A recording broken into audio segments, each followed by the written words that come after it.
কারণ আমার সাথে ওই কামরুল জালিয়াতি করছে জায়গা জমি নিয়া।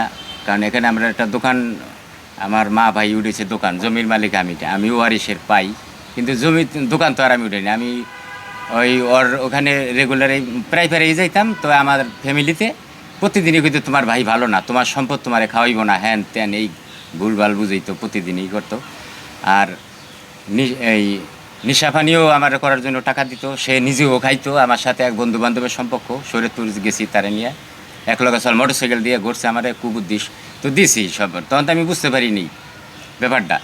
তখন আমার চিকিৎসার কথা কয়ে সই নিছে। তারপর আমার শেষ পর্যন্ত সেই চিকিৎসা সই নিছে। তারপর ওই আমার চিকিৎসা হয়নি ঠিক মতন, যে আমার শরীরটা দুর্বল। তো পরে আমার ভাই মা এলে আমার এই যে চিকিৎসা করাইছে, এই যে আমার পেটটা যে অপারেশন, শেষ পর্যন্ত তারাই আমার চিকিৎসা করেছে। পরে কিন্তু সময় মতন আমি আর পাইনি, এই অবস্থা। আর পরে কি শুনেন, মানে সই নিয়ে কি করছে? সই নিয়ে পরে আমি জানতে পারলাম যে জমি নিয়ে গেছে আমার। হ্যাঁ, মানে আমি টাকা পয়সা দিবেন না, তোমার ভাই তো অ্যাডভান্স পাই, আমি কিসের টাকা দিন তোমার, এই সেই। হ্যাঁ, তারপরে আরেকটু কথা আমার বাকি রয়ে গেছে, সেটা হচ্ছে যে ও হচ্ছে বোঝার কারণেই সে একটা দায়িত্ব নিছে। সে দায়িত্ব নিয়ে বলছে যে আগামী 7 তারিখে এটা করে আশ্বাস দিছে যে আমাদের এটা সমাধান করে দিব আর কি। আর আমরা আপনাদের মাধ্যমে এটা চাই, দেশ তারে মাদক সেবন করাইয়া তার কাছ থেকে এইভাবে সে জমি আত্মসাৎ করছে।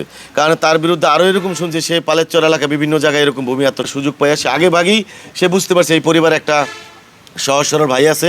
এর যদি আমরা 9 বছর 10 বছরের যে ভাড়াটা হয়েছে তাতে প্রায় 16 লক্ষ টাকা, প্রায় একটু কম বেশি, এই 16 লক্ষ ভাড়া করতেছি। ওই কামরুল দীর্ঘ 9 বছর আগে আমাদের ঘর ভাড়া নিছে। ভাড়া নেওয়ার পরে ও কিছুদিন ভাড়া দিছে আর কি ঠিক মতন, দেওয়ার পরে দেয় না, মাঝে মাঝে দেয় না। তখন আমার এই বড় ছেলে ওর কাছে যায় টাকার জন্য, যেন আমাদের পুরা ফ্যামিলি আমার একটা ভূমিদস্যুর কবলে পড়ছিলাম। ভূমিদস্যু, একটা মাদক ব্যবসা এবং ভূমিদস্যুর কবলে পড়ছিলাম। কারণ আজ থেকে 9 বছর আগে আমি আর আমার মা এটা মিলা, যেমন আমাদের এখানে বড় একটা পুকুর ছিল, সেই পুকুরটার ভৈরা এখানে আমরা একটা মার্কেট করার জন্য একটা বন্দোবস্ত করছি। ওই মুহূর্তে ওই পালেশ্বর থেকে ও আইসা আমারে বললো যে ভাই আমার একটা দোকান উঠায় দেন বা এই জায়গা করে দেন।